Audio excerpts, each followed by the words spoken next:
Assalamualaikum warahmatullahi wabarakatuh. Salam sejahtera. Perkenalkan, saya Neneng Safitri, SST MTR Kep, dosen tetap jurusan Diploma 3 Kebidanan Fakultas Kebidanan Universitas Eka Harap Palangkaraya, Kalimantan Tengah.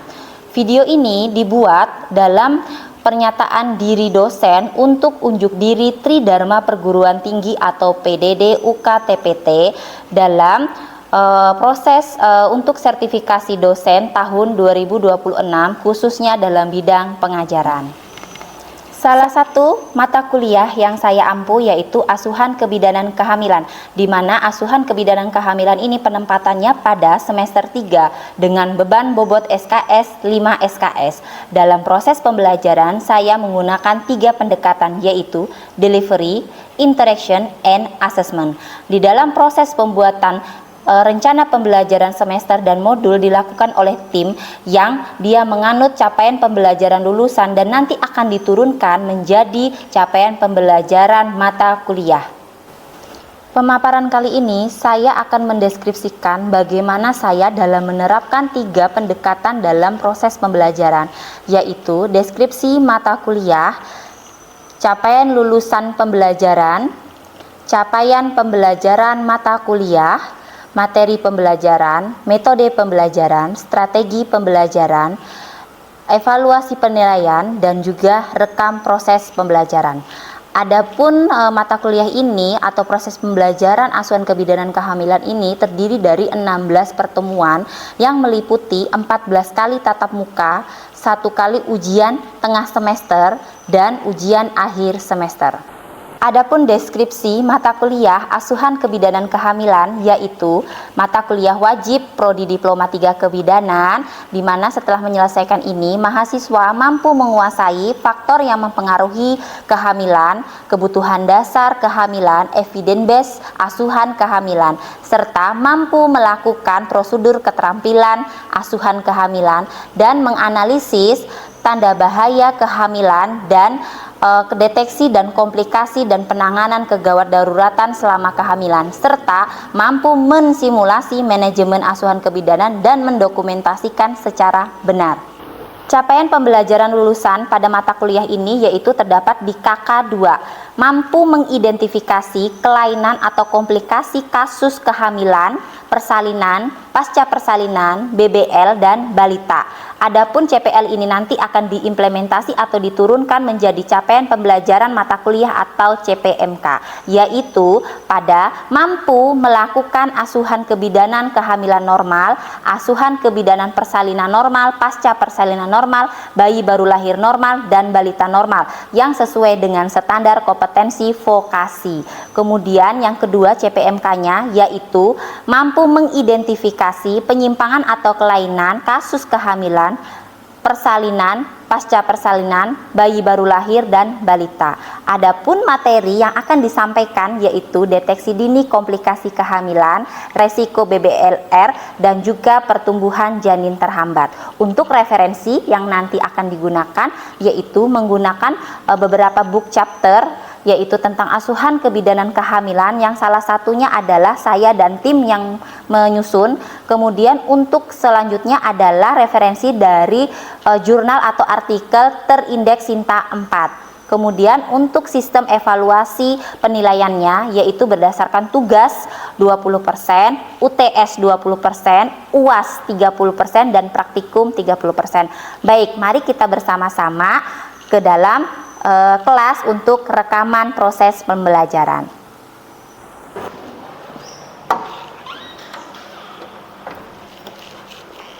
Selamat pagi semuanya. Selamat pagi. Semangat pagi.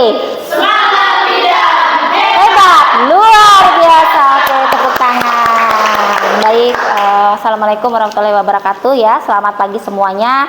Hari ini Ibu akan masuk mata kuliah asuhan kebidanan kehamilan, di mana beberapa hari yang lalu Ibu sudah masuk ya untuk materi yang sama, hanya namun hari ini adalah topik yang berbeda.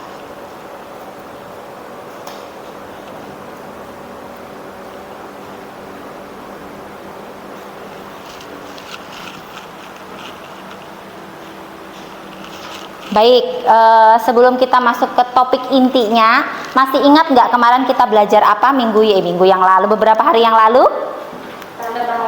Tanda bahaya kehamilan. Kemudian ada belajar apa lagi kita? Anemia pada kehamilan. Terus ada belajar apa lagi? Preeklamsia. Dan juga apa lagi? Hipertensi. Betul sekali. Apa yang kalian sudah jawab itu adalah masuk ke dalam komplikasi selama kehamilan ya. Nah, coba mohon diperhatikan ya dari dua gambar ini. Kalau kalian lihat ini gambar apa? Bayinya baru lahir. Ada perbedaan antara dua foto ini?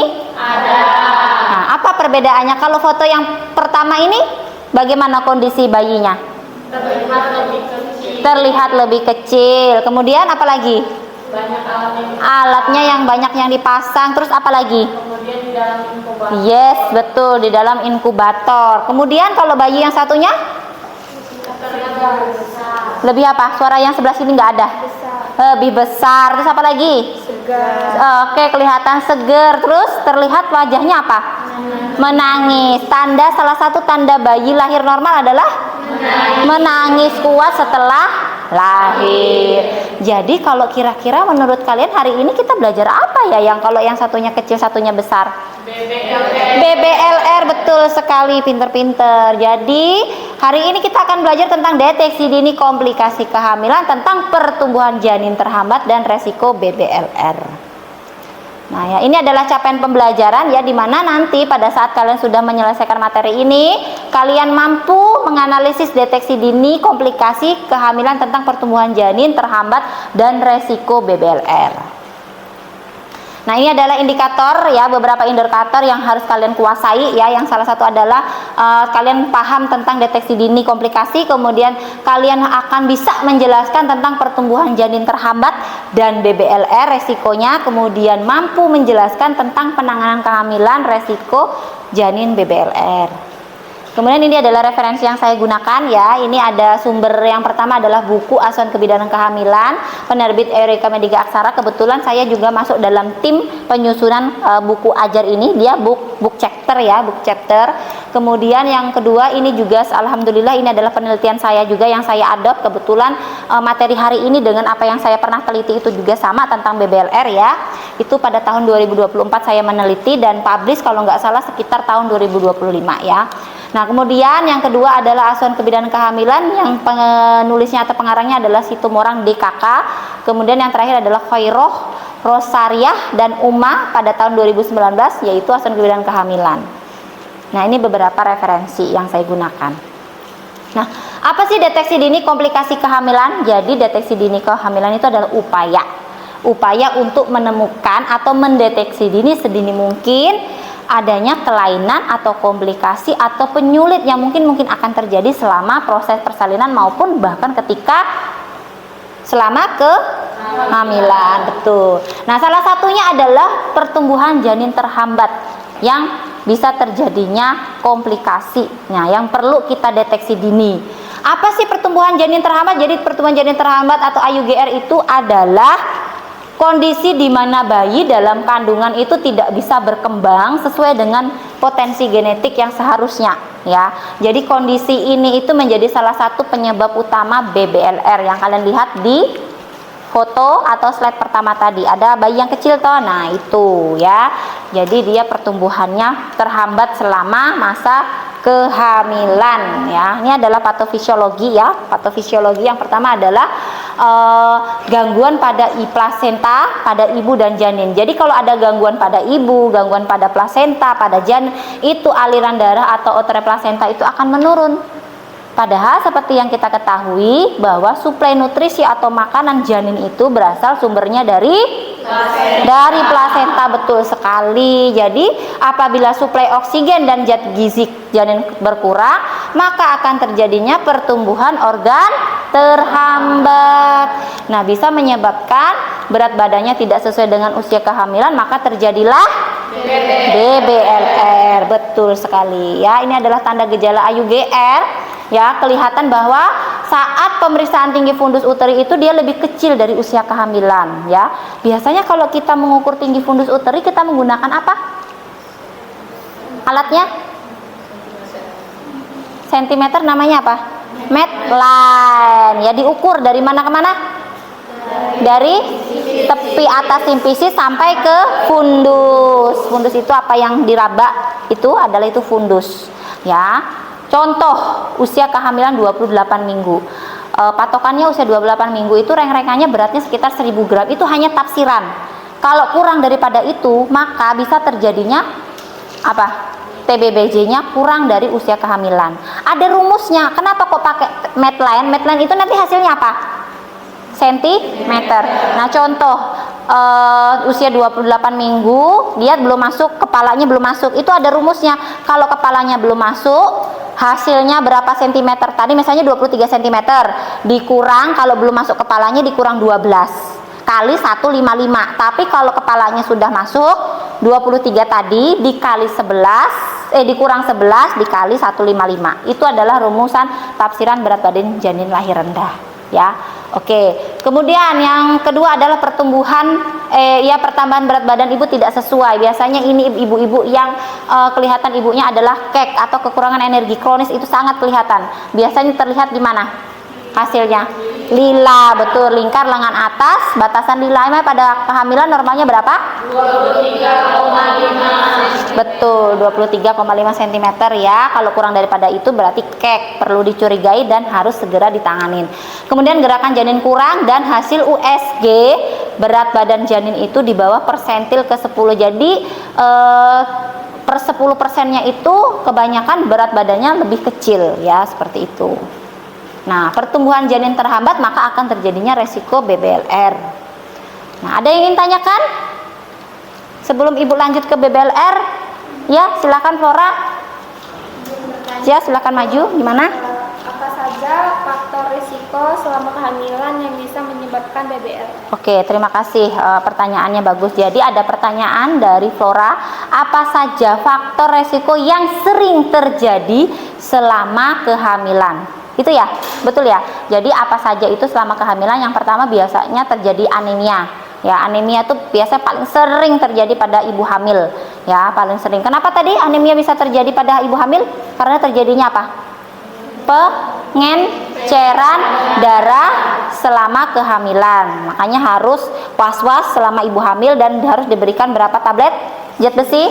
90 tablet. Kemudian ada juga adalah salah satunya adalah ibu-ibu yang punya faktor penyakit kronis. Tahu kan penyakit kronis apa aja? 1. Diabetes. 2. Hipertensi. 3. Anemia. 4. Jantung. Nah, itu jadi harus ditangani dengan baik. Seperti itu ya. Sudah jelas Flora? Ada yang tanyakan?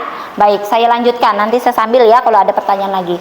Jadi berat badan lahir rendah itu adalah bayi yang lahir dengan berat kurang dari 2500 tanpa memandang masa kehamilan. Normalnya berapa berat badan normal? Ada yang tahu? 2500 sampai kurang dari 4000, betul. 2,5 kilo sampai kurang dari 4 kilo. Itu normalnya. Kurang dari 2,5 BBLR. Nah, klasifikasi BBLR adalah yang pertama yaitu BBLR atau berat badan lahir rendah yang dia beratnya adalah 1500 sampai 2500. Kemudian yang kedua BBLSR atau yang sangat rendah 1000 sampai 1500 gram. Kemudian yang terakhir ada BBLER atau berat lahir ekstrim rendah atau beratnya dia 1000 gram. Kalau kelihatan tadi di foto tadi yang kalian lihat yang paling kecil tuh kira-kira beratnya berapa kalau dari kacamata kalian? Ya, sekitar berapa? 1000, betul. Makanya harus dimasukkan ke dalam inkubator. Apa salah satu manfaat inkubator? Mencegah hipotermi. Apa itu hipotermi? Kehilangan panas. Atau bayinya akan merasa dingin. Ditandai apa dengan dingin biasanya? Bibirnya warnanya apa? Warnanya biru. Biru pucat, betul ya. Oke, ini adalah penyebab BBLR yang sering terjadi. Yang pertama adalah faktor ibu, faktor janin, faktor plasenta, dan faktor lingkungan sosial ekonomi. Nah, faktor ibu itu adalah yang pertama anemia selama kehamilan. Tadi sudah saya sampaikan ya, anemia itu terjadi karena apa. Kemudian paritas. Paritas ada yang tahu paritas seperti apa? Varietas itu ada primigravida yang dia baru pertama kali hamil, multigravida yang ibunya pernah hamil melahirkan sekali dan hamil anak kedua itu multigravida. Grande multipara itu adalah lebih dari 4 atau 5 anaknya yang hidup. Ya, yang sudah dilahirkan. Nah, biasanya kalau paritas itu cenderung juga bisa terjadinya BBLR. Kemudian usia ibu, usia yang reproduktif, usia pada umur berapa? Usia reproduktif seorang wanita berapa? Ada yang tahu? 20 sampai 35 tahun. Itu adalah masa reproduktif yang baik dan aman untuk ibunya hamil. Lebih daripada 35 ditambahkan terlalu tua, kurang dari 20 terlalu muda. Itu adalah salah satu masuk ke faktor resiko selama kehamilan gitu ya.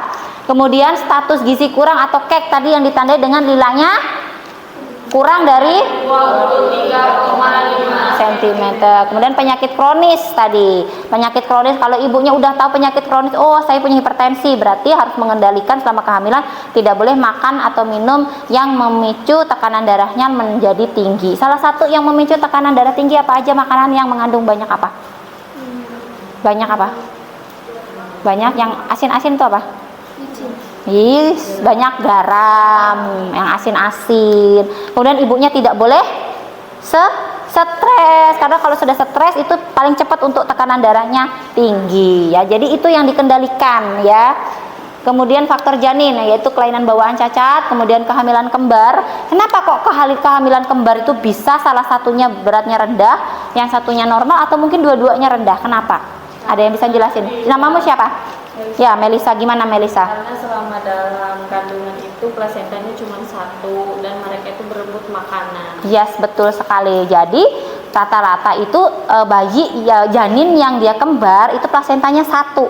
Di dalam ada 2. Kalian aja misalnya contoh punya adik, makanannya cuma satu. Kalian pengen, adik kalian pengen, pasti akan rebutan sama seperti itu juga jadi di dalam kandungan. Dia akan berebutan makanan. Makanya jangan heran kalau waktu lahir itu ada yang kecil, ada juga yang besar. Ya, satunya berarti dia kalah. Nah, yang kemudian yang ketiga adalah pertumbuhan janin terhambat dan prematur. Prematur, bayi yang dikatakan prematur apabila dia dilahirkan pada saat usia kehamilannya kurang dari 37 minggu. Maka kalau cukup bulan adalah 37 minggu sampai 40 minggu. Betul, pinter-pinter. Nah, kemudian faktor plasenta ada influence placenta, placenta previa, solusi placenta dan kelainan pembuluh darah. Nah, placenta previa ini adalah plasenta yang dia menutupi jalan lahir. Nutrisi makanan di janin dapat dari mana? Plasenta. Betul. Kalau air ketuban, apa manfaatnya air ketuban? Apa? Mencegah benturan, melindungi bayinya di dalam, makanya dia ditaruh di dalam plasenta. Dia merasa nyaman di dalam situ, mainan di dalam situ dia. Nah, oke. Kemudian ini adalah faktor lingkungan dan sosial ekonomi. Yang pertama adalah status ekonomi rendah. Anda bisa menjelaskan nggak kenapa kok ekonomi itu rendah juga salah satu penyumbang terjadinya BBLR? Kenapa? Kalau ibunya tidak mampu membeli makanan, otomatis ibunya juga tidak mampu untuk mencukupi kebutuhan janinnya.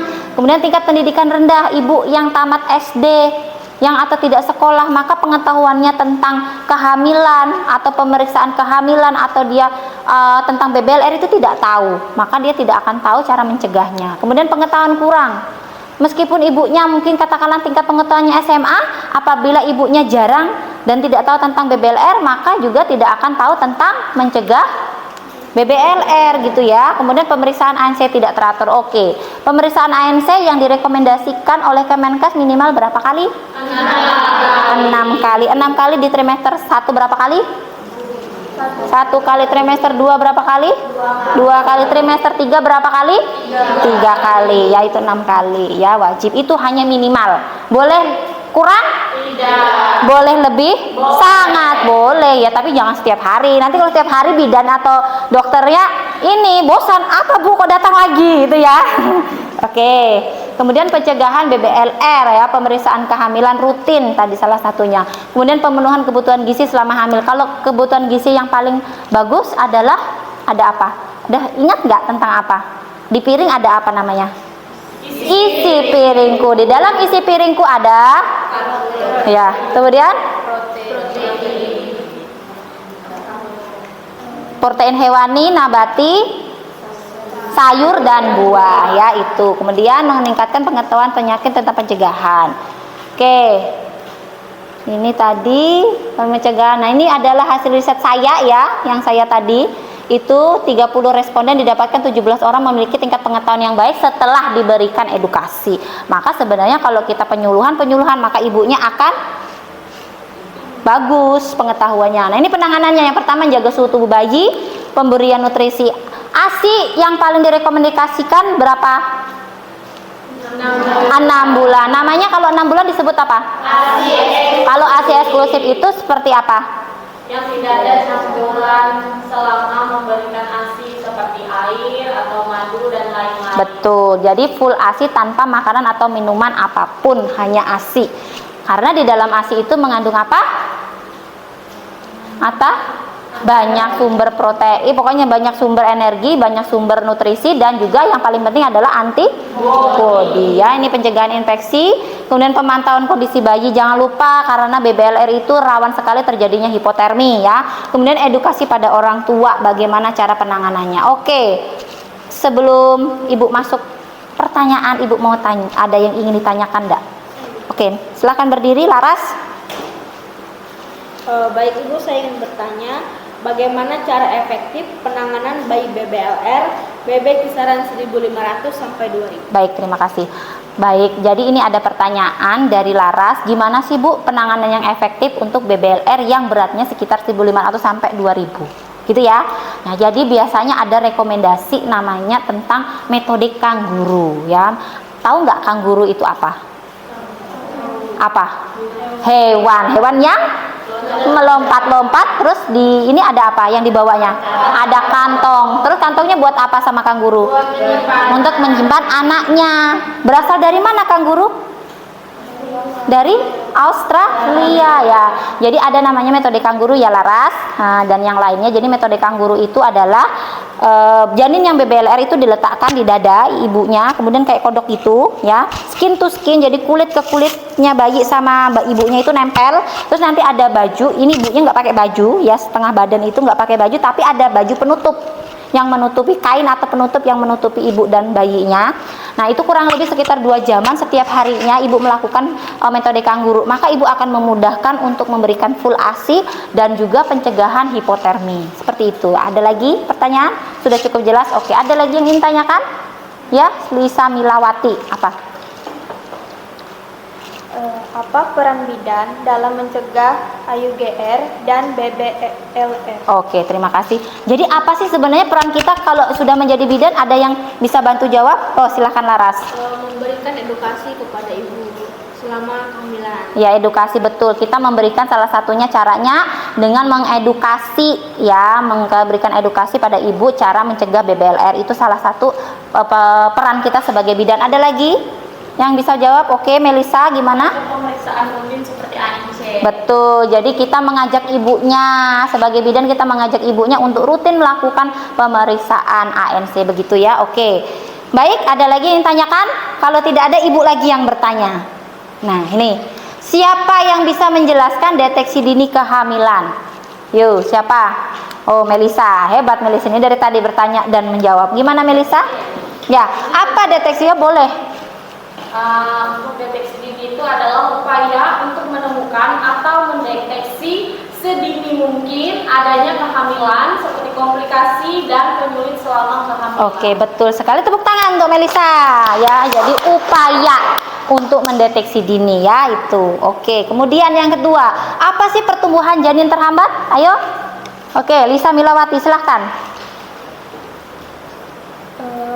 Untuk kondisi yang dimana bayi dalam kandungan tidak bisa berkembang sesuai dengan potensi genetik yang seharusnya. Betul sekali. Oke, tepuk tangan untuk Lisa. Dah. Ini terakhir. Apa itu bayi BBLR? Bayi berat lahir rendah. Jangan Melisa terus. Saya siapa? Siapa namamu? Yoswinda. Apa Yoswinda? Bayi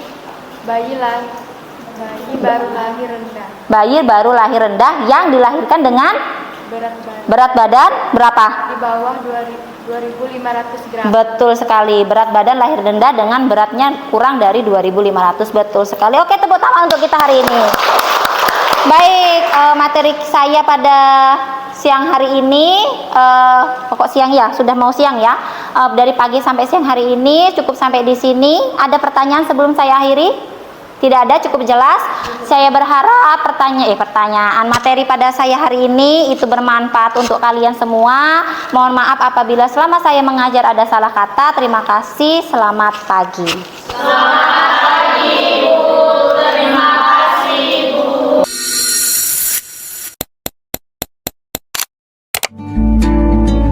And there's a place that I've dreamed of, where I can free my mind. I hear the sounds of the season and lose all sense of